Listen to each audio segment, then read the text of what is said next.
చంద్రబాబు నాయుడు గారి నేతృత్వంలోని తెలుగుదేశం పార్టీ కేంద్రంలో రెండో అతిపెద్ద భాగస్వామ్య పార్టీ అయినా కూడా ఎక్కడే కూడా ఆంధ్రప్రదేశ్కి ప్రత్యేకంగా నిధులు తీసుకొని వచ్చింది లేదు. కేంద్ర పథకాల్లో భాగంగా వేరే రాష్ట్రాలకి ఏం కేటాయిస్తారో అదే ఆంధ్రప్రదేశ్కి కేటాయిస్తూ వస్తున్నారు తప్పితే చిల్లి గవ్వ కానీ ఆంధ్రప్రదేశ్కి విభజన చట్టం ప్రకారం రావాల్సినవి కానీ ఏది సాధించుకొని రావడం లేదు. అలాగని చంద్రబాబు గారు ఢిల్లీ వెళ్ళడం లేదా అంటే ఈ రోజుతో 30వ ఢిల్లీ వెళ్ళడం. మొన్న ముఖ్యమంత్రి అయిన తర్వాత 30వ ఢిల్లీ వెళ్తున్నారు.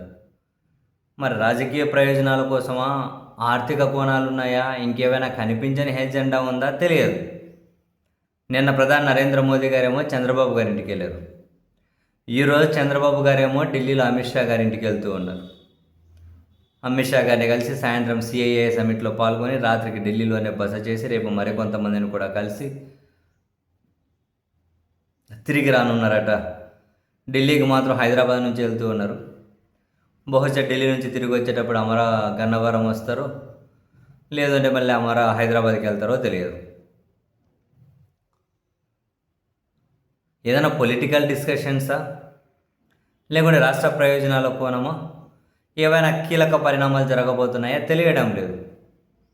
ఏమో నాకైతే బలంగా అనిపిస్తుంది నారా లోకేష్ గారిని సీఎం సీట్ మీద కూర్చోబెడతారేమో, ఒక మాట అమిత్ షా గారికి కూడా చెప్పేసి వస్తారా అన్నది ఒక కోణం. లేదంటే త్వరలో ఆంధ్రప్రదేశ్లో మంత్రివర్గ విస్తరణ ఏమైనా చేస్తారా, దానికి సంబంధించి ఒక మాట ఏమైనా కనుక వేసి వస్తారా ఆయన చెవిన. మరి రాష్ట్ర ప్రయోజనాల కోణమా అని అంటే పోయినందుకు ఏదో ఒకటి అడుక్కొని ఉండరు, వీళ్ళు అడుక్కొని ఉండరు, వాళ్ళు ఖచ్చితంగా ఇవ్వరు. ఇప్పటివరకు ఏమి ఇచ్చారు 2 ఏళ్లలో?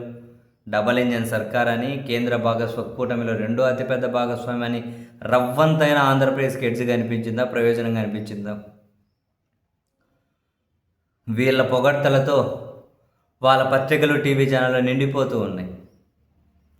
కానీ ఆంధ్రప్రదేశ్ ఖజానా మాత్రం అప్పులతో నిండుతుంది. కానీ కేంద్రం ఇచ్చే గ్రాంట్లతో మాత్రం అసలు ఇవ్వాల్సిన గ్రాంట్లు కూడా ఇస్తలేరు. మరి 30వ ఢిల్లీకి వెళ్తూ ఉన్నారు. మరి ఏం సాధించుకొని వస్తున్నారు, ఢిల్లీలో ఏం జరుగుతుందో